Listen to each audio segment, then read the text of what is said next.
Welcome to Pindar Poetry. We hope you learned something new. You need Chrome updated and a Proton account. Sign in now so nothing blocks installation.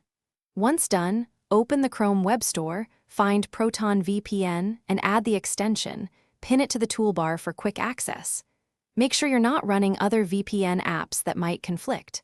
After adding, click the extension icon.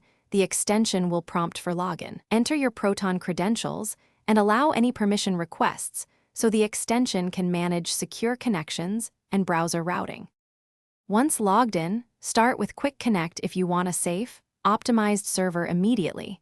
It picks the best location automatically. If you need a specific country for content access, open the server list and select it. Pin favorites for reuse. Make sure to enable the kill switch to block traffic on disconnect and toggle WebRTC protection to prevent leaks.